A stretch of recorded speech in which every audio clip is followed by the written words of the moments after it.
Ma'am, for the third time, we do not understand you.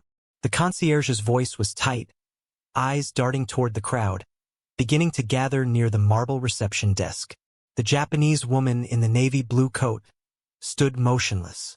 Her hands were clasped politely in front of her, but her eyes, sharp, unreadable, scanned the growing tension like a general surveying a battlefield. Behind her, an assistant in a dark suit frantically tapped at his phone.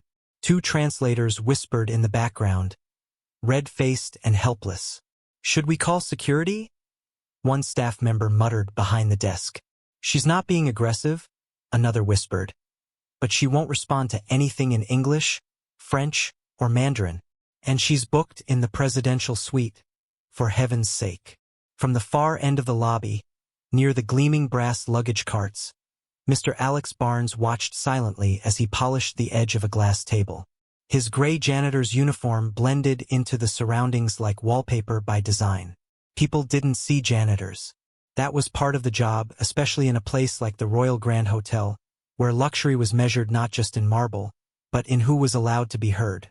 The hotel manager, Miss Clara Jenkins, descended the grand staircase like she was stepping onto a Broadway stage. Her stilettos clicked sharply on the polished floor, her crimson lipstick a beacon of manufactured control. "Good morning," she said with theatrical calm, placing both hands on the reception counter. "I'm the general manager here. How may we assist you, miss?" The Japanese woman didn't respond. "Miss," Clara repeated, firmer this time. Still nothing. Clara turned, giving her staff a forced smile. "She's refusing to speak. This is unacceptable." The murmurs grew louder. From where he stood, Alex felt the shift in the room's air. Something deeper than confusion. Contempt disguised as customer service. Fear masquerading as professionalism. Clara leaned toward the guest and said slowly, like addressing a misbehaving child, "This is America, ma'am. If you want service here, you need to speak English." A pause. Then softly but unmistakably, the woman exhaled. A single quiet breath. It wasn't dramatic. It was deliberate, measured, and Alex felt a chill slide down his spine. The assistant stepped forward nervously. "She's not being difficult. She prefers to communicate in her native language for formal matters." "Formal?" Clara laughed, shaking her head. "We're not in Tokyo. If she wants to order towels or champagne, she can point like everyone else, but she's blocking the check-in line." Alex placed the cloth back on the janitor's cart and moved slowly toward the commotion. He didn't know why his feet were walking. They just were. Something in the woman's eyes. He couldn't name it, but he recognized it. It was the look of someone being measured in a currency they never agreed to use. Clara waved to a uniformed guard nearby. "Escalate this to management security." The woman's assistant stepped between them, alarmed. "Please, she's not causing harm. She's one of the most respected executives in Japan. She's delaying service in a 5-star hotel." Clara snapped. "We don't have time for guessing games and silent treatment." The woman's hand twitched ever so slightly, then returned to stillness. Her silence was not weakness. It was a blade. That's when Alex stepped forward. "Excuse me," he said. Everyone turned. Clara blinked. "Mr. Barnes, this doesn't concern maintenance." "I know," he said simply. He turned toward the guest, offered a slight bow, almost imperceptible, but just right, and said in soft, fluent Japanese, "Oh Kyaku-sama, would you care for a cup of tea, Miss Tanaka?" Time stopped. Even the lobby's piano music piped in softly through ceiling speakers seemed to fade. The woman's eyes widened, not dramatically, not with surprise, but with the slow dawning recognition of being truly seen. She said something in Japanese, quiet and melodic. Alex nodded. He gestured toward the lounge. "We can sit there. No pressure, no misunderstanding." Mr. Kenji, the assistant, turned toward the staff, stammering. He's speaking with her perfectly, with Kyoto intonation." Clara's voice cracked just barely. How do you even know Japanese?" "I don't think that matters right now," Alex said gently. Clara opened her mouth, But Ms. Tanaka, the woman who had said nothing for 15 minutes, raised one hand calmly without breaking eye contact with Alex. "Okashine," she said softly. "I'll take you up on your offer." And just like that, the most powerful woman in the room left the marble counter and walked beside a janitor toward the quiet lounge. Not a word more was needed, but in that stunned silence, guests and staff alike were left with a new kind of question, one that echoed louder than all the commotion before it. Who is this janitor? And what else has this hotel chosen not to see? Alex set the delicate porcelain cup on the low table between them, careful not to let the ceramic clink against the saucer. It wasn't just tea. It was ritual, the kind of quiet ceremony he hadn't performed in nearly a decade. Miss Tanaka sat across from him in the private lounge, her posture regal, hands folded gently in her lap. The soft light filtered through the window, casting patterns across the polished wood floor. Her coat, still damp from the morning drizzle, hung neatly over the armrest beside her.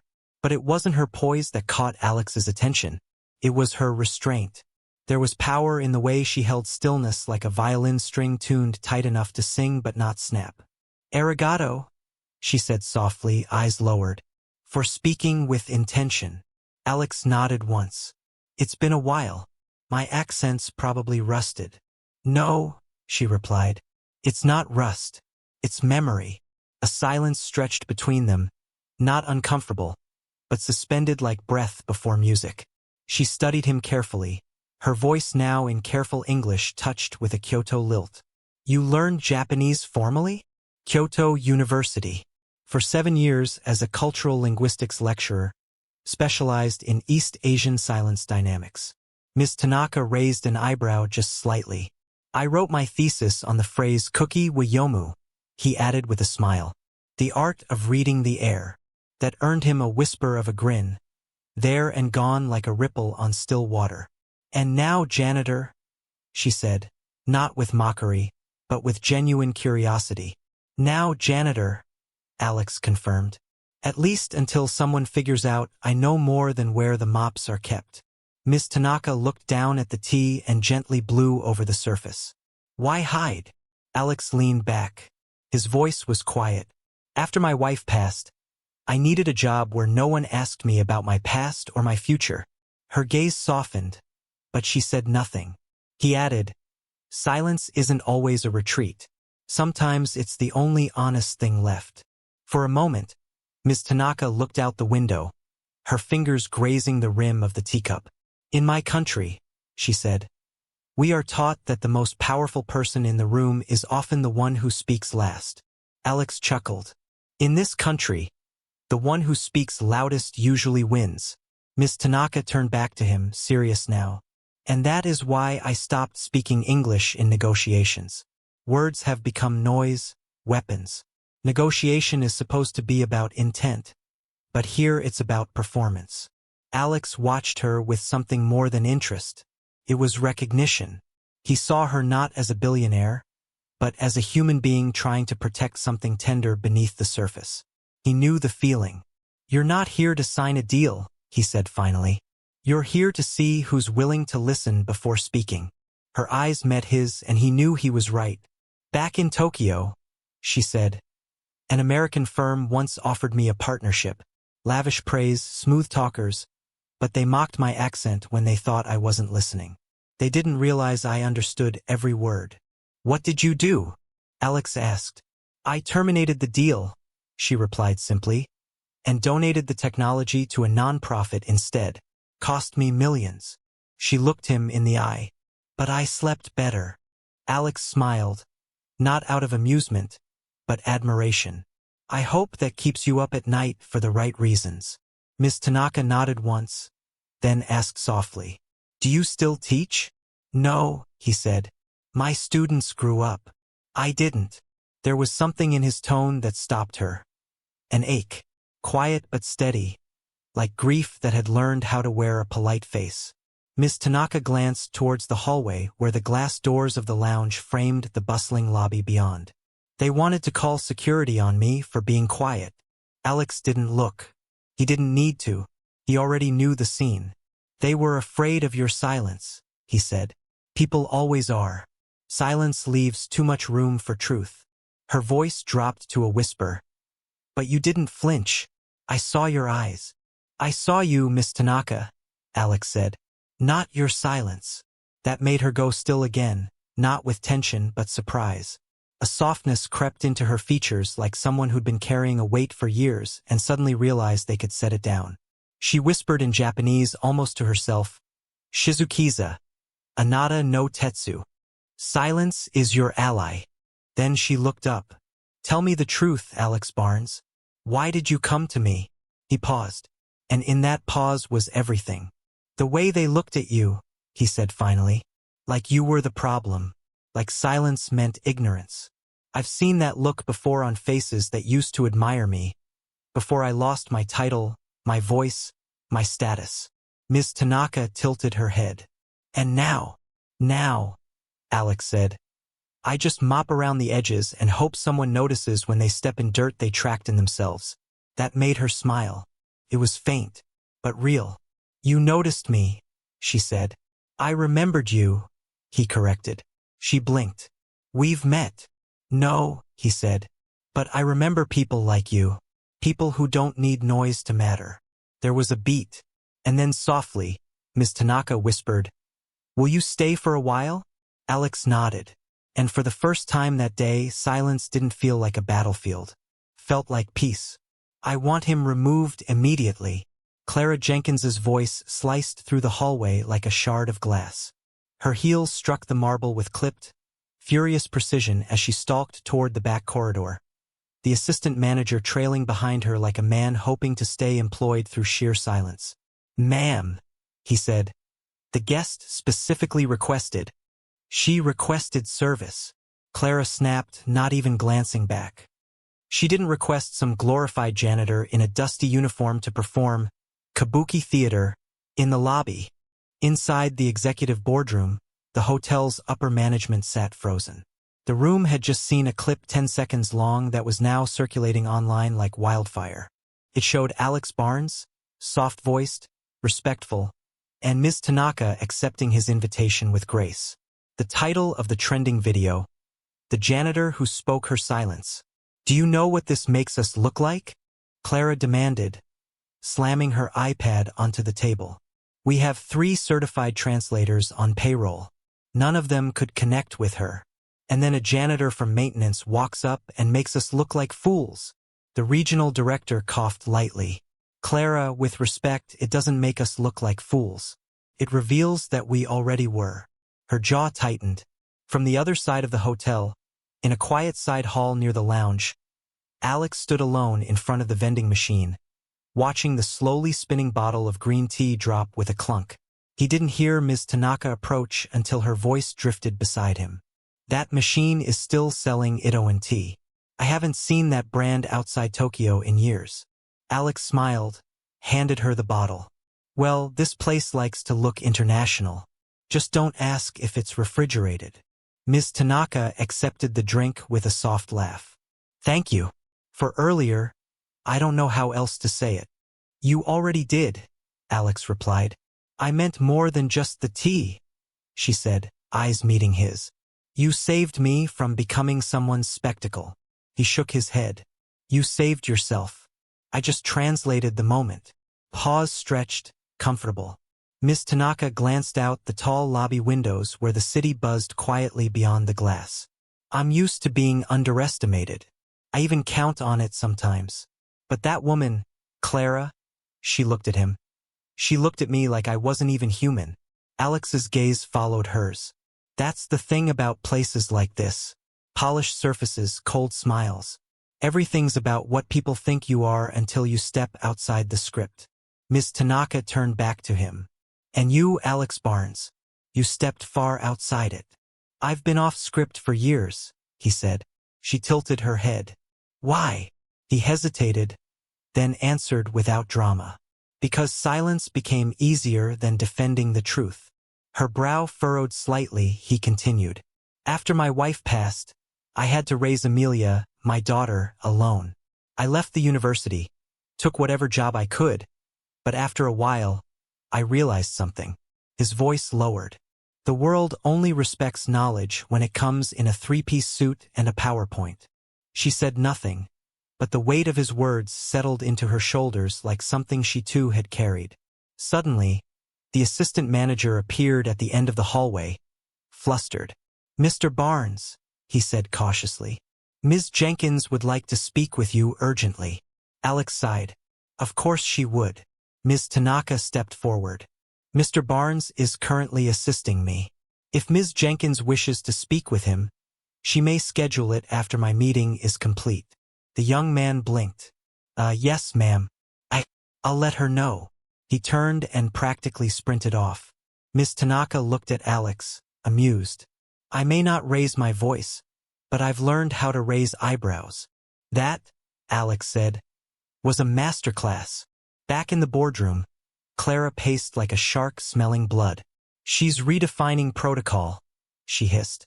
"A guest is not supposed to dictate staffing structure, especially when that staff member is maintenance." The PR director spoke up cautiously. "Actually, the footage is already being praised online.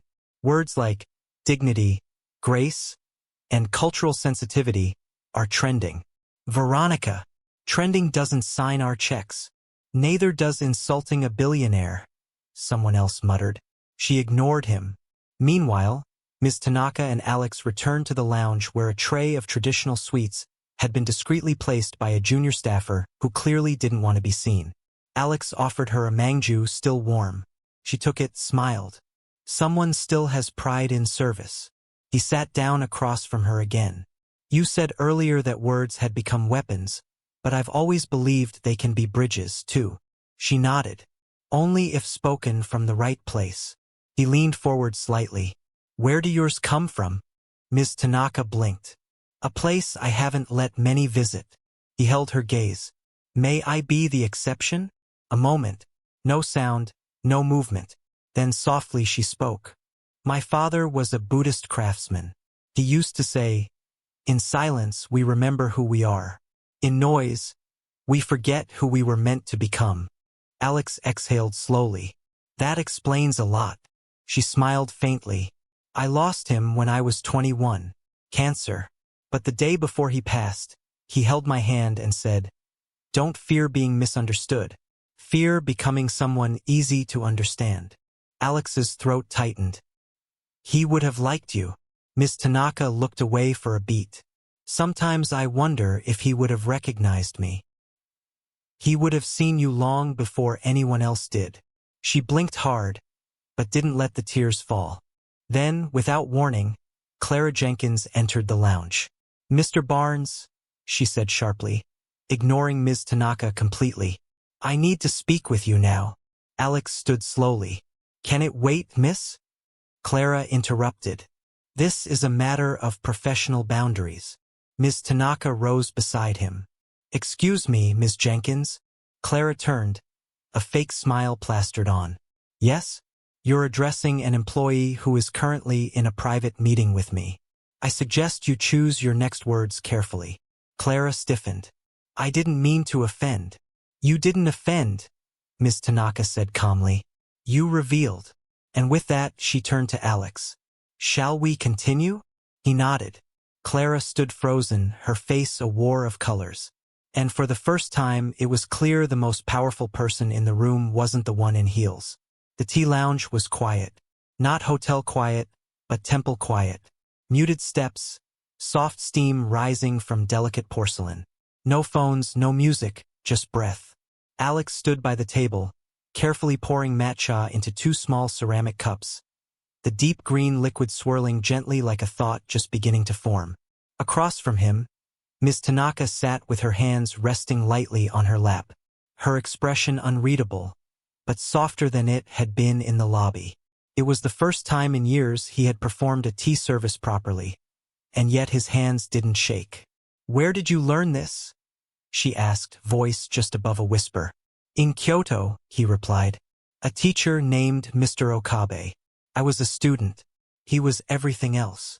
Ms. Tanaka smiled faintly. "Was he strict?" "Worth," Alex said, offering her a cup. "He was gentle, which meant you couldn't blame him when you failed. You just had to get better." She accepted the tea with both hands, her movements precise. "That's a very Japanese answer." "It stuck," he said. They sat in silence for a moment, letting the tea warm their hands and calm their breath. Then Ms. Tanaka spoke, low and deliberate. "Everyone assumes silence is passivity, but in my world it's strategy. Shield. Sword." Alex nodded. "In mine, it became survival." She looked at him closely. "What were you surviving?" He didn't answer right away. Instead, he stared into his tea like it held the past. "Then my wife died 7 years ago. Sudden aneurysm. One minute we were planning a camping trip. The next I was holding her hand in a hospital room and she was already gone." Ms. Tanaka didn't speak. She didn't offer condolences. She simply listened. It was the right thing to do. "I had just been assigned a tenure track at a university," Alex continued. "I turned it down. Amelia was only 3. I couldn't teach linguistic theory while she cried herself to sleep." He smiled bitterly. "I thought I was choosing the high road. Turns out no one applauds when a man walks away from prestige to clean floors." Ms. Tanaka tilted her head. "That's not weakness. That's discipline." "You're the first person who said that without pity," Alex murmured. "I don't offer pity," she said softly. "Only recognition." Her voice held something different now, not admiration but understanding. She set her cup down gently. "My silence wasn't always chosen. When I first came to America, I was 22. Bright, naive. I thought intelligence would speak for itself." Alex watched her, sensing the weight in her posture before she said a word more. "A venture capitalist once told me," she continued, "you're impressive for a woman who needs subtitles." Alex winced. "Please tell me you threw something at him." "No," Ms. Tanaka said. "I tripled my company's valuation the following year and bought his firm." Alex grinned. "Okay, that's better." She looked down, her voice quieter. "But it left a scar. After that, I stopped speaking English during negotiations. Not because I couldn't, but because I wanted to see who would try to understand me even when it wasn't easy." Alex nodded. "Like reverse code switching." "Exactly," she said. "A filter for authenticity." There was another pause. Then Alex said, "So I passed your test?" "No," Ms. Tanaka replied, meeting his eyes. "You never took it. You just showed up as yourself." That line sat heavy between them. Real, unforced, undeniable. He broke the silence with a wry smile. "You're not what I expected in a tech billionaire." She raised an eyebrow. "And what did you expect?" "I don't know," he said. "Colder, louder, shinier." Ms. Tanaka chuckled. "I get that a lot." Alex sipped his tea. "You're human first. That throws people." Ms. Tanaka looked at him. Really looked. "And you? You're the first person in years who didn't treat me like a headline." He set his cup down. "I know what it's like to become invisible in plain sight. That's not something people admit easily." "I've had practice," he said. "A beat." Then Ms. Tanaka asked, "Do you ever regret it? Giving up your old life?" Alex hesitated, then said, "Some nights, yes. When Amelia asks why I don't wear a suit to work like the other dads at her school, I feel it." He took a breath. "But then she hugs me and says, 'Your work smells like lemon cleaner and kindness.' And I think maybe that's better than applause." Ms. Tanaka's face softened, the corner of her mouth pulling up. "She sounds wise." "She's 10, he said. "But she sees more clearly than most boardrooms." Ms. Tanaka stood slowly, smoothing her skirt. "Alex, I'm not in the city just for a deal. I'm looking for something harder to find than investment capital." He looked up. "And what's that?" She held his gaze. "People who don't perform, just to be seen." Then she turned to leave. But before stepping away, she glanced back and said gently, "Thank you for reminding me that dignity doesn't need translation."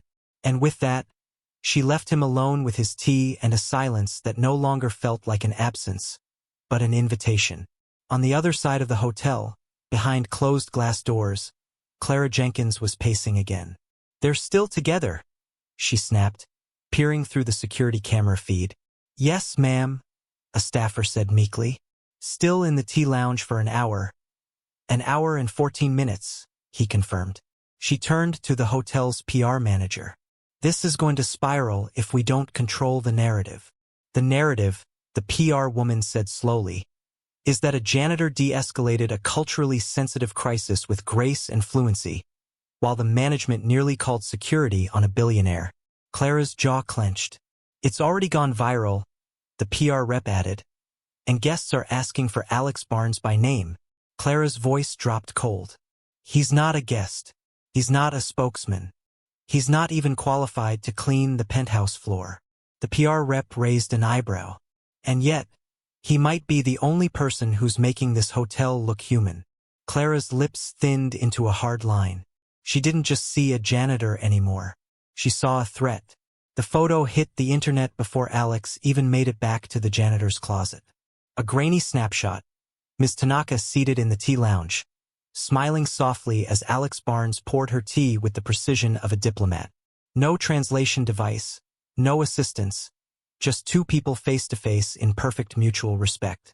Within an hour, the image had over 300,000 shares. Within 2, it was trending on Twitter as #TheJanitorHolistant. The caption that went viral came from a guest staying in the hotel who had quietly filmed part of the earlier interaction. While managers panicked, a janitor connected. We don't need more executives. We need more Alexes. Clara Jenkins slammed her laptop shut so hard the ceramic cup beside it rattled. Tell me this is being contained, she hissed. The hotel's digital communications lead, a young woman named Jess, swallowed hard. We're trying, but the media's calling. CNN, Nikkei Asia, Good Morning America. They want to interview him. Him? He's a janitor. Jess didn't respond, but her silence said more than her words ever could. Clara spun toward the assistant general manager. Do you realize what this means? He hijacked our brand narrative. He made us look like we failed at basic hospitality while he stood there polishing glassware and playing cultural savior. He didn't play anything, the assistant said carefully. He just did the right thing. Clara turned on him. No one hired him to be the right thing. We hired him to mop. And then, in the pause that followed, she said the part no one dared to say out loud. If this gets out of hand, we'll become the hotel where a janitor outshone management, and that is not the kind of publicity that preserves executive bonuses. Alex stood alone in the staff break room, the buzz of the fluorescent light humming above him like a tired engine. In his hand was a printed email from corporate HR. Short, blunt, sterile. Subject, temp employee, conduct review. Mr. Barnes, due to recent public exposure and deviation from assigned duties, a formal internal review has been initiated. Until the matter is resolved, please refrain from further guest interaction beyond your cleaning responsibilities. Regards, Staff Oversight Committee. He folded the paper once, then again, until it was small enough to disappear in his fist. Should have seen that coming, he murmured. The door creaked behind him. It was Mr. Marcus, the night concierge, one of the few staff who still remembered that Alex once wore a blazer instead of a name badge. They're panicking, Marcus said quietly. Clara's about to lose it. Alex didn't turn around. Because I spoke Japanese to a guest. No, Marcus replied. Because you reminded everyone what real service looks like. There was a silence between them. An old one, heavy with everything they'd seen over years of invisible labor. You okay? Marcus asked. I'm fine, Alex lied. Marcus stepped forward. You've got people pulling for you, Alex. Guests are asking for you by name. Staff are whispering about you like you're some kind of legend. I'm not a legend, Alex said flatly. I'm a man with a mop who forgot to keep his head down. Marcus lowered his voice. Or maybe you're a man who remembered he still had a voice. Alex's jaw tensed. Doesn't matter. HR wants silence again. Marcus stepped back. For what it's worth, she saw you, Miss Tanaka. I think she saw all of you. Alex looked down at the folded paper, then nodded. That's the part that scares me the most. Back upstairs in the penthouse conference suite, Ms. Tanaka sat by the window with her laptop open. Her assistant, Mr. Kenji paced nervously behind her. They've sent a statement, he said, waving his phone. From corporate. They're calling the incident an unfortunate deviation from protocol. They say Mr. Barnes acted outside his station. Ms. Tanaka didn't look up. They're trying to minimize it, Kenji added. Still no reaction. He hesitated. Do you want me to respond? She finally turned. Her voice was soft but unshakable. No. Her eyes sharpened. I'll respond in person. Kenji blinked. You mean, I'm going back down there? Go, Ms. Tanaka said. He hesitated. They're going to push back. She looked him in the eye. Then let them. I didn't build a billion-dollar company to let people like Clara Jenkins define who matters and who doesn't. Kenji straightened. Understood. As she closed her laptop, her reflection in the screen stared back at her. Not the billionaire, not the figurehead, but the girl who once waited tables in a Kyoto tea house, translating tourists' awkward orders into graceful phrases her grandmother had taught her. That girl had waited a long time to be heard, and now she was speaking. Alex returned to the lobby with a mop in his hand and silence in his chest. The chatter in the hotel hadn't stopped. If anything, it had grown louder, so much so that guests turned to look at him now, not with disdain, but with curiosity, with respect. He hated it because he knew how fragile that respect was. Respect, built on viral clips and trending hashtags, wasn't real. It was applause with a time limit. Clara met him near the elevators, arms crossed like a general waiting for a soldier to surrender. Mr. Barnes, she said crisply, I trust you've received the notice. I did. Then you understand the consequences of continued deviation. I do. She smiled thinly. Good. Then we won't have any more confusion about roles. Will we? But just as Alex was about to nod and walk away, a voice echoed behind them. No, we will have clarity, but not the kind you think. They both turned. Ms. Tanaka stood at the far end of the corridor, poised and resolute. She walked toward them, each step deliberate as if she were stepping onto a stage she owned completely. Miss Tanaka, Clara said, mask slipping into place. We were just discussing the unfortunate misunderstanding earlier. There was no misunderstanding, Ms. Tanaka interrupted calmly. Only a failure of character. Clara blinked. Excuse me? Ms. Tanaka's voice remained steady. You mistook silence for weakness, and you mistook a uniform for worth. Clara flushed. This is an internal staff matter. Incorrect, Ms. Tanaka said, holding her gaze. This is a matter of human dignity. She turned to Alex. Mr. Barnes, would you walk with me? He hesitated, then nodded, leaving the mop by the wall. As they walked down the hallway side by side, Ms. Tanaka said quietly, They can't stand that you didn't beg for credit. Alex smiled faintly. Let them stew. I didn't do it for them. I know, she replied. That's what makes it powerful. They walked in silence. But it was the kind of silence that didn't shrink a man. It lifted him. It was nearly midnight when Alex finally walked through the door of his modest apartment. The lights in the kitchen were still on, casting a soft golden hue over the worn countertop and the small stack of dishes in the sink. The scent of lavender and lemon lingered faintly. Amelia had cleaned up again without being asked. She was always trying to take care of him. Too much for a 10-year-old. Dad. Her voice called from the bedroom. Not sleepy, waiting. I'm home, he answered gently. Amelia appeared a moment later in the hallway, wrapped in her favorite blanket, hair tousled, eyes sharp. You were on the internet, she said flatly. Alex blinked. I was. Lily showed me. Her mom watches the news during dinner. You're everywhere, he sighed, sitting down on the old blue couch. Yeah, that wasn't supposed to happen. She padded over and sat beside him, curling up like a cat. They're saying you spoke Japanese to a billionaire and saved the hotel, she said, looking up at him. Is that true?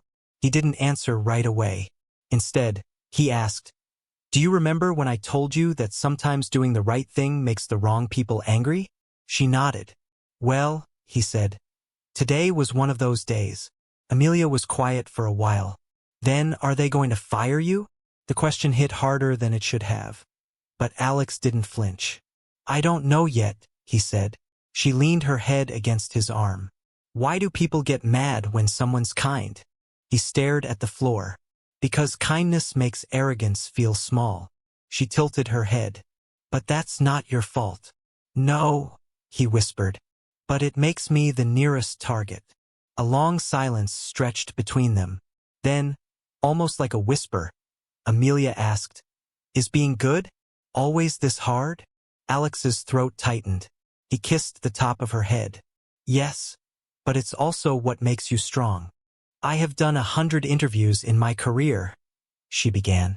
Every time I'm expected to smile, to pitch, to please.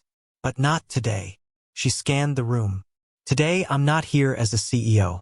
I'm here as a woman who watched a man with a mop do what a room full of experts could not. Her voice didn't rise. It didn't tremble. But it carried like thunder wrapped in silk. He didn't see a language barrier. He saw me. Ms. Tanaka paused, then held up a small photo, the now famous image of Alex bowing slightly as he offered her tea. This photo has been shared over 12 million times, she said. But what matters isn't the image. It's what you didn't see. She looked at the reporters, her voice sharpening just slightly. You didn't see how many people rolled their eyes when I chose silence. You didn't see the smirks, the dismissals, the measured cruelty wrapped in customer service smiles. She lowered the photo. And you didn't see Alex's hand tremble when he bowed, because it didn't. He met my silence with strength, not fear. That is the kind of leadership I want in every boardroom I walk into. Applause broke out this time, louder, rising, spreading like a tide. Ms. Tanaka waited until it softened, then looked out once more. There's one last thing I'd like to share, she said. Something I've never said on any stage. She turned slightly, looking at Alex. Mr. Barnes, would you allow me to read something? He nodded, unsure. She reached into her pocket and unfolded a piece of paper. Amelia, one day you'll be old enough to ask me not just what I did, but why I did it. We don't need the world's permission to do what's right. We just need the will to do it anyway. A silence fell that no one dared break. Alex's chest tightened. She looked at him again, her eyes warm. She's lucky to have you, he swallowed. I'm the lucky one. The press conference ended not with a slogan, not with a marketing spin, but with two people bowing to each other. And in that room of power suits and camera flashes, dignity stood taller than branding. Hours later, in a small cafe 2 blocks from the hotel, Alex and Ms. Tanaka sat side by side. No cameras, no audience, just tea. She glanced at him over the rim of her cup. You didn't have to let me read that letter. I know, he said, but maybe the world needed to know I'm not just a janitor. You never were, she said quietly. You just stopped correcting them. He smiled. Will you go back? She asked. To teaching? He looked down. I don't know. The world feels different now. Maybe, Ms. Tanaka said softly, the world just finally caught up to who you've always been. They sat in silence for a long time. And for once, it wasn't the kind of silence that hides pain. It was the kind that follows truth. The kind that lingers because something real had been said. The elevator inside Whitaker Tower barely made a sound. No ding, no lurch, just a smooth, sterile glide to the 42nd floor. Alex stood alone inside, his reflection multiplying in the mirrored walls. He'd swapped his usual work shirt for a clean button-up and an old corduroy jacket that still smelled faintly of his wife's favorite cologne. He hadn't worn it in years. The doors opened. A receptionist gestured without speaking. The entire office gleamed like a jewelry box. Glass, chrome, silence. Alex stepped into the lion's den. Ms. Tanaka was waiting in a private conference room, backlit by a wall of floor-to-ceiling windows that overlooked half the city. She didn't rise when he entered. No handshake, no smile. You asked to see me, she said, folding her hands on the table. Alex nodded and sat. I figured if you're going to put your name on me, you should at least know mine. She tilted her head. Go on. My name is Alex Barnes, former linguistics teacher. Father, widower, current janitor, temporary internet meme. She didn't laugh. Why did you agree to speak for me? Because silence isn't the absence of words, he said. It's the presence of meaning. And what you did at that conference, it meant something. A flicker crossed her face, but she hid it fast. You went viral, she said, tone clipped. Do you know what that means? I know what it feels like, Alex replied. Feels like being lit up for 10 seconds, then tossed back into darkness with your eyes still adjusting. Ms. Tanaka's expression cracked, just a hairline fracture. But enough. I know what they're saying, she said. I've heard the backlash. The board's watching me like a malfunctioning asset. He leaned in. Is that what you think? This is a brand crisis. No, she said flatly. I think it's a mirror. That gave Alex pause. Ms. Tanaka continued. People didn't applaud because I said something profound. They applauded because you did something inconveniently decent. You reminded them of a humanity they've learned to ignore. Alex met her gaze. And that scares them. No, she said. That shames them. They sat in silence. Then Ms. Tanaka broke it. There's something I haven't told anyone. Her voice had dropped half an octave. I was 6 the first time I refused to speak. Alex didn't move. I was sent to an elite prep school in Tokyo. I didn't understand a word anyone said for the first month. I tried. God, I tried. But every time I opened my mouth, I heard my difference echo back at me. The teachers praised my silence, called it discipline. I just stopped trying. She looked down. That silence followed me to Harvard, to boardrooms, to bedrooms. I learned to use it as armor. Alex's voice was gentle. But armor gets heavy. And lonely. Why, tell me this, he asked. Because I think I remember your wife. His heart skipped. What? Years ago? She used to teach English at the community center on Mott Street, right? Alex blinked. Yes. Ms. Tanaka's eyes softened. Emma. She wore cherry blossom earrings, always had a thermos of miso soup, and she never made me feel stupid. Alex couldn't speak. She asked us once to write a letter to our future selves. Ms. Tanaka said, I wrote, one day, I want to be a woman who speaks truth without needing volume. She looked at him. You were married to her. Alex's hands trembled in his lap. She changed my life, Ms. Tanaka said. But I never got to thank her. She disappeared from the center. They said she got sick. Leukemia, Alex whispered. 6 months from diagnosis to... He trailed off. I'm sorry, Ms. Tanaka said quietly. Truly. A long silence stretched between them. And for once it wasn't empty. Alex leaned back. You remembered her all this time. She taught me my first sentence in English I ever loved. Ms. Tanaka said. What was it? She smiled faintly.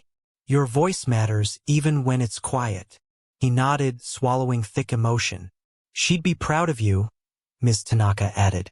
Of what you did, of who you are. Not sure I've lived up to that. You have, she said. You lived long enough to echo her impact. That stopped him cold because it was true. As he left the tower, Ms. Tanaka walked him to the elevator. At the door, she hesitated. I want to offer you a job, she said. Not as a janitor. As a consultant for internal ethics and communication training. You understand what real dignity looks like. I want that in my company. He blinked. You serious? I'm rarely anything else. Alex exhaled slowly. I'll think about it. I hope you do, she said. As the doors began to close, she added softly. Tell Amelia her mother was unforgettable. The doors sealed shut, and Alex stood there alone, descending. Only this time he didn't feel like he was going down. He felt like he was rising. I have done 100 interviews in my career, she began. Every time I'm expected to smile, to pitch, to please. But not today. She scanned the room. Today I'm not here as a CEO. I'm here as a woman who watched a man with a mop do what a room full of experts could not. Her voice didn't rise. It didn't tremble. But it carried like thunder wrapped in silk. He didn't see a language barrier. He saw me.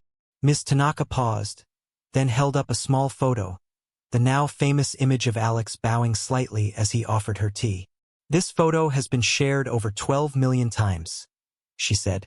But what matters isn't the image. It's what you didn't see.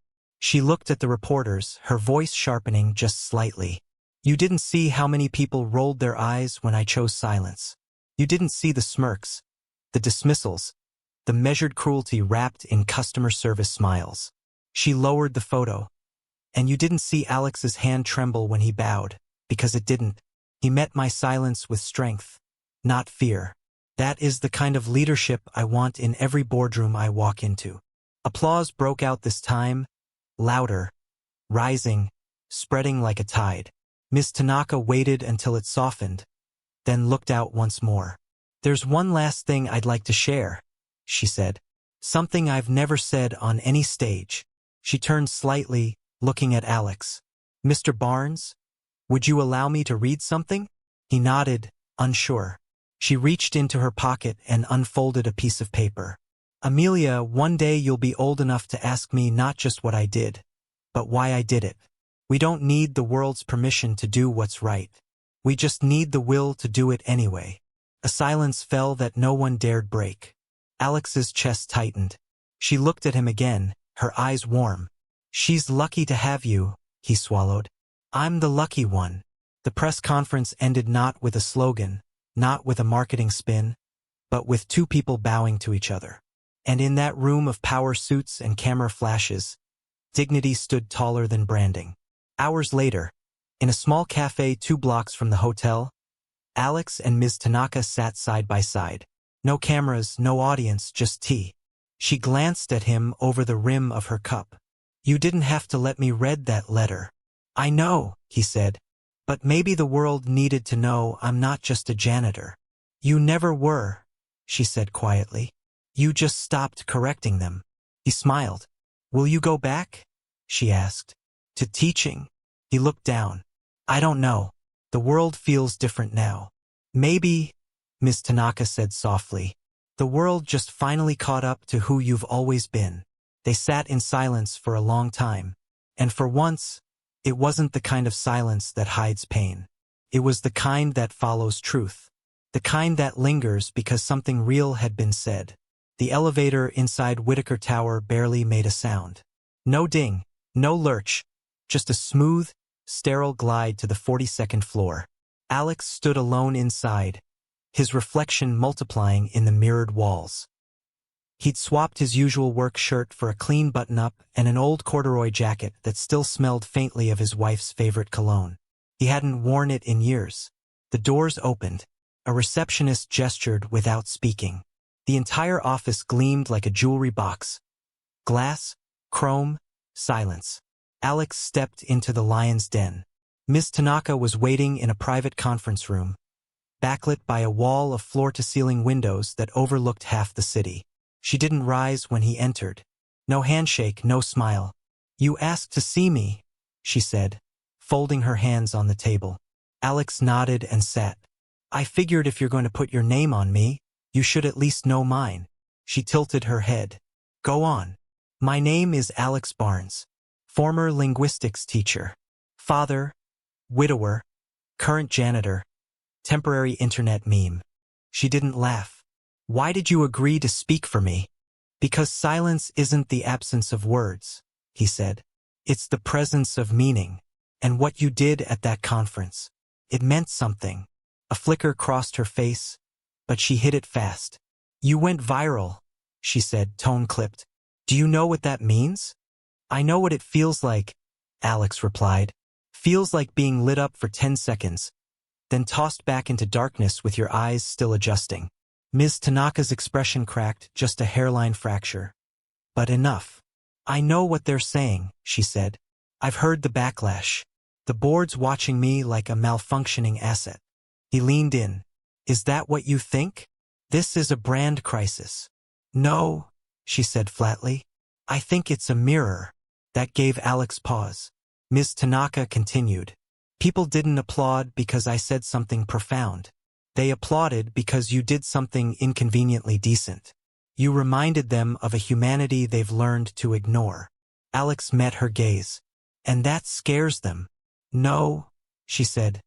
That shames them. They sat in silence. Then Ms. Tanaka broke it. There's something I haven't told anyone. Her voice had dropped half an octave. I was 6 the first time I refused to speak. Alex didn't move. I was sent to an elite prep school in Tokyo. I didn't understand a word anyone said for the first month. I tried. God, I tried. But every time I opened my mouth, I heard my difference echo back at me. The teachers praised my silence, called it discipline. I just stopped trying. She looked down. That silence followed me to Harvard, to boardrooms, to bedrooms. I learned to use it as armor. Alex's voice was gentle. But armor gets heavy. And lonely. Why, tell me this, he asked. Because I think I remember your wife. His heart skipped. What? Years ago? She used to teach English at the community center on Mott Street, right? Alex blinked. Yes. Ms. Tanaka's eyes softened. Emma. She wore cherry blossom earrings, always had a thermos of miso soup, and she never made me feel stupid. Alex couldn't speak. She asked us once to write a letter to our future selves. Ms. Tanaka said, I wrote, one day, I want to be a woman who speaks truth without needing volume. She looked at him. You were married to her. Alex's hands trembled in his lap. She changed my life, Ms. Tanaka said. But I never got to thank her. She disappeared from the center. They said she got sick. Leukemia, Alex whispered. 6 months from diagnosis to... He trailed off. I'm sorry, Ms. Tanaka said quietly. Truly. A long silence stretched between them. And for once, it wasn't empty. Alex leaned back. You remembered her all this time. She taught me my first sentence in English I ever loved. Ms. Tanaka said, What was it? She smiled faintly. Your voice matters even when it's quiet. He nodded, swallowing thick emotion. She'd be proud of you, Ms. Tanaka added. Of what you did, of who you are. Not sure I've lived up to that. You have, she said. You lived long enough to echo her impact. That stopped him cold because it was true. As he left the tower, Ms. Tanaka walked him to the elevator. At the door, she hesitated. I want to offer you a job, she said. Not as a janitor, as a consultant for internal ethics and communication training. You understand what real dignity looks like. I want that in my company. He blinked. You serious? I'm rarely anything else. Alex exhaled slowly. I'll think about it. I hope you do, she said. As the doors began to close, she added softly. Tell Amelia her mother was unforgettable. The doors sealed shut, and Alex stood there alone, descending. Only this time he didn't feel like he was going down. He felt like he was rising. That evening, back in his modest apartment, Alex opened the drawer he hadn't touched in years. Inside was the envelope. Amelia's letter to her mother, never mailed, written in crayon. He unfolded it. Dear Mommy, Daddy says you're in the sky. I wish you could come back. I want to show you my drawing of our family. You, me, and Daddy cleaning the stars. Alex pressed it to his chest, then slowly reached for a pen. He turned the paper over and began to write. The wind whispered through the Whitaker courtyard, rattling the leaves like pages being turned. Alex stood beneath the cherry tree, holding Amelia's backpack. His hands were still, but his heart wasn't. Today was her first official speech therapy session. Inside the towering glass building, the world of power suits and polished words churned on. But Alex wasn't thinking about boardrooms or viral fame. He was thinking about his daughter, his soft-spoken, fierce-eyed girl who had taught him more about courage than anyone else. She's waiting for you, Ms. Tanaka said, stepping beside him. Alex turned, startled. Ms. Tanaka wasn't in a blazer today, just a soft navy sweater and jeans, her hair in a low ponytail. She looked lighter. She asked if you'd sit in, she added. Me? He blinked. She said, Dad talks like the sky listens. I figured that meant something. Alex smiled. She always says things sideways, but they land right where they need to. They entered the small therapy room. It wasn't clinical. It was warm. Rugs, beanbags, books arranged like rainbow spines. Amelia sat cross-legged on the floor facing Dr. Allen, the speech therapist. Her fingers were wrapped around a plush rabbit. Ms. Tanaka sat quietly in the corner, more mother now than mogul. Dr. Allen smiled gently. "Hi, Amelia. Do you want to try again today?" Amelia looked up at Alex. He nodded. "Only if you want to, sweetheart." A beat passed. Then she whispered something almost inaudible, but Dr. Allen caught it. "Did you say, okay?" Amelia nodded. The room held its breath. Dr. Allen smiled. "Let's play the color game. I'll hold up a card, and you name the color when you're ready." One by one, the cards appeared. Red, green, yellow. Amelia remained silent, but then came the blue card. Amelia blinked, and softly, so softly, it came. Sky. Not blue. Sky. Alex felt his lungs forget how to work. Ms. Tanaka's eyes shone. Dr. Allen's face lit up like sunrise. "That's right," the therapist said gently. "The sky is blue." Amelia's fingers tightened around the rabbit. "Do you want to try another?" Amelia didn't answer. Instead, she turned toward Ms. Tanaka and whispered, "I saw you cry." Ms. Tanaka froze. Silence flooded the room. Amelia tilted her head. "You were holding the locket." Alex tensed. Ms. Tanaka whispered, "Yes, I was. My mom had one too," Amelia said. "But hers was broken." Ms. Tanaka's voice shook. "Did it have cherry blossoms?" Amelia nodded. Ms. Tanaka looked at Alex. He stared back, stunned. "She gave it to me when I was little," Amelia added. She said, "When people miss each other, the flowers remember." The room held still as if afraid any sound might snap the fragile moment. Ms. Tanaka rose and knelt beside her. "Your mother was my teacher a long time ago. I didn't know you were her daughter until recently." Amelia blinked. "Did she teach you words?" "No," Ms. Tanaka said. "She taught me silence, the kind that holds meaning." A tear slid down Amelia's cheek. "I miss her." Ms. Tanaka reached into her pocket and pulled out her locket. Slowly, she opened it. Inside was a faded photo, Emma's warm smile. Amelia gasped. "I have the other half," she said. Alex sank into a chair. Emma gave her half to Amelia before she passed. Said one day someone would return the other piece. Ms. Tanaka looked at him. She knew. She always knew more than she let on. Amelia reached into her backpack, pulled out her locket, and handed it to Ms. Tanaka. The two halves clicked together like a whisper of destiny, and the room exhaled. That night, Ms. Tanaka invited them over, not to her penthouse, to her real home. A modest craftsman-style house tucked in a quiet corner of the city, shaded by sycamore trees and lined with wind chimes. It was the first time Alex saw her without a city skyline behind her. She opened the door herself, barefoot. "No staff," she said. "Just us." Amelia clutched her hand as they walked in. Alex noticed the walls were bare, not cold, just waiting. "You don't have any pictures," Amelia said. Ms. Tanaka paused. "I used to think silence meant strength, but now I think maybe I was just afraid of echoes." "Then let's make new ones," Alex said. Over dinner, the conversation flowed. Soft, steady, real. They talked about favorite childhood books, about words they liked and couldn't explain why, about the first time Ms. Tanaka ever laughed until she cried, about how Alex once sang a lullaby to distract Amelia during a power outage and ended up being recorded by a neighbor and turned into a meme. "She fell asleep halfway through," Alex chuckled. "Didn't even hear the second verse." "She wasn't sleeping," Amelia said. "I just didn't want it to stop." That silenced everyone for all the right reasons. Ms. Tanaka looked at Alex. "You know," she said softly, "when I lost my voice as a child, it didn't happen overnight. It chipped away piece by piece until silence felt safer than being misunderstood."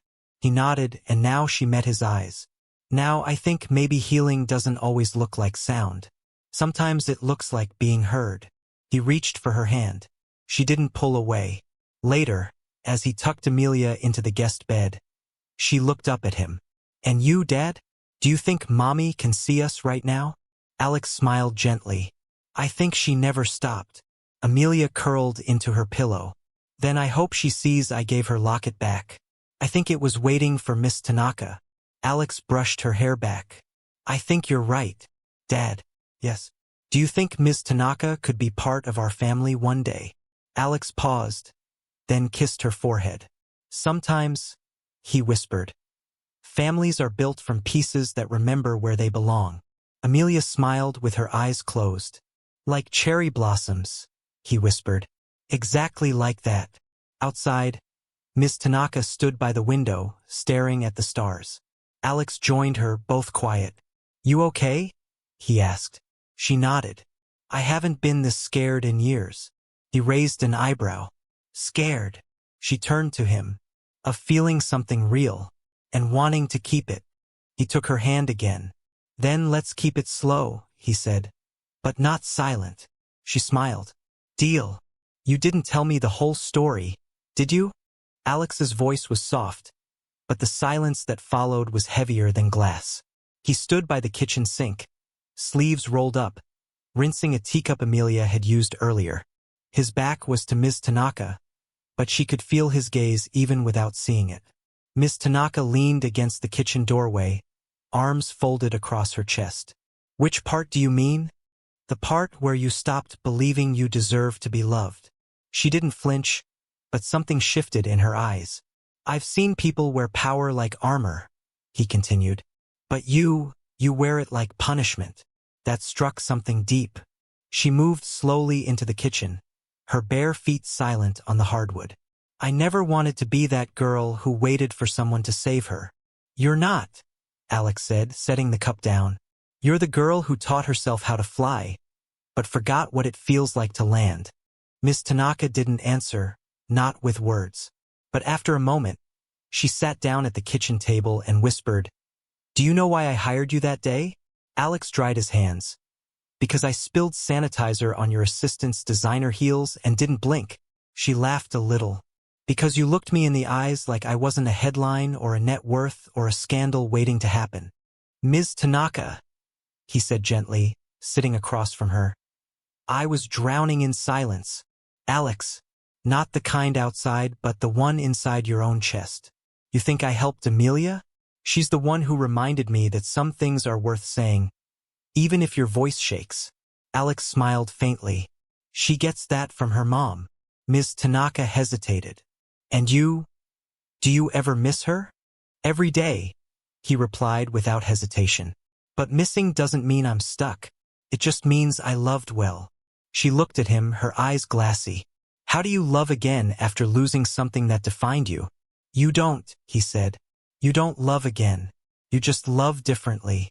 The heart doesn't have a limit. It just expands." Miss Tanaka lowered her gaze. "I'm scared." "So am I," he admitted. "But I'm more scared of going through life untouched." The clock ticked. Then softly she reached across the table and touched his fingers. It wasn't a kiss. It wasn't a grand gesture, but it was real. A few days later, Ms. Tanaka stepped onto the stage of the East Coast Women in Leadership Summit. Cameras flashed. People murmured. She was scheduled to close the day with her keynote, something her PR team had carefully crafted for weeks. But as she stood at the podium looking out into the sea of sharp suits and curious eyes, she went off script. "Today," she began, "I was supposed to talk about market trends, sustainable growth, and how to build resilient teams, but I'm going to talk about silence." People shifted in their seats. "Silence," she said, "isn't always peaceful. Sometimes it's a cage. I know because I lived there for a long time. I built companies, empires, boardrooms, but never let anyone close enough to know what scared me at night." Alex, seated in the back, sat up straighter. She continued, her voice steady but raw. "A little girl once reminded me that even the quietest voices have a song inside them. And a janitor once taught me that healing doesn't come with titles. It comes with kindness, consistency, and the courage to stay even when you're uncomfortable." The audience held its breath. I lost my voice long before I ever gained the spotlight, Ms. Tanaka said. But lately I've been learning. It's never too late to start speaking again. She paused, smiled, and stepped back. The applause was thunderous. Not polite, not performative. It was real. Later that night, Ms. Tanaka found Alex waiting outside the back entrance holding 2 paper cups of cocoa. I figured you'd be dehydrated from all that honesty, he joked. She took the cup with a smirk. You watched the whole thing? I wouldn't have missed it for the world. Besides, I was hoping you'd mention janitors. She nudged his shoulder. You're more than that, you know? Am I? You're the man who walked into my silence and made it less lonely. They sipped their cocoa under the city lights, street lamps casting golden halos on the pavement. After a quiet moment, Ms. Tanaka turned to him. There's something I haven't told you. Alex raised an eyebrow. My father didn't just leave, she said. He left because of me. His expression softened. Ms. Tanaka, no. Listen, she insisted, her voice cracking. He told me once that I was too much, too loud, too emotional, that I scared him, and when he left, I believed it for years. Alex set his cocoa down on the hood of her car. Then he took her shoulders in his hands, firmly, but gently. You are not too much. You were just too bright for people still living in shadows. She tried to blink away the tears. Ms. Tanaka, you scare people because you see through them, because you feel, and because somewhere along the way you forgot that being seen as a gift, not a flaw. I don't know how to believe that. That's okay, he whispered. I'll believe it for both of us until you can. That broke her. Not in a bad way, but like spring breaking through winter. She stepped forward and he wrapped his arms around her. Not as a savior, but as someone who knew exactly what it felt like to rebuild something from the ashes. Back at home, Amelia watched from the upstairs window. She didn't say anything, just hugged her rabbit a little tighter and whispered, Told you, Mama. He found her. Later that evening, Ms. Tanaka and Alex sat on her living room floor with Amelia between them, building a puzzle together. No big announcements, no grand plans, just laughter, small stories, and pieces slowly finding where they belonged. Amelia asked, pointing at one corner piece. Do you think every puzzle has only one way to fit? He paused, then smiled. The pieces do, but sometimes you don't know where they go until you see the bigger picture. Ms. Tanaka met his eyes across the coffee table, and for the first time in years, she felt whole.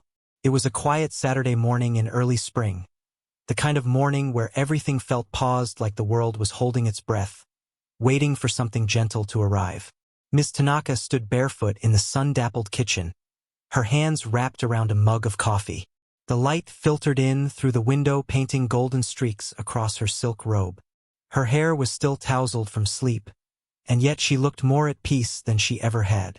Alex was at the stove, humming something under his breath as he flipped pancakes badly. Amelia sat on the counter, one leg swinging, her eyes wide as she concentrated on sprinkling blueberries with surgical precision. Careful, Alex said, glancing at her. That's pancake art. We're making memories here. Amelia grinned. I'm making a bunny. This one's Mama. Ms. Tanaka laughed softly. Why does my pancake have bunny ears? Because you're the bravest, Amelia replied with the authority only a child could muster. And brave people have ears for listening to scared hearts. Ms. Tanaka blinked. That one landed deep.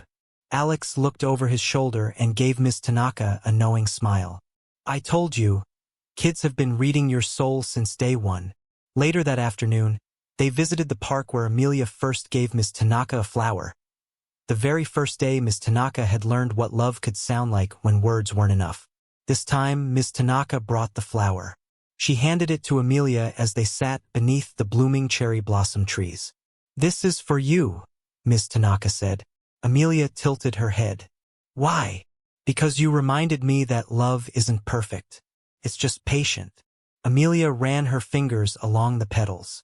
Does that mean you'll stay even when I'm mad or quiet again? Ms. Tanaka nodded. Especially then. Amelia leaned her head against Ms. Tanaka's shoulder. You didn't run when I was broken. You helped me remember the colors. Alex watched them from a distance, his heart full. In that moment, he didn't see the CEO or the silent little girl. He saw the family they had built one heartbeat at a time.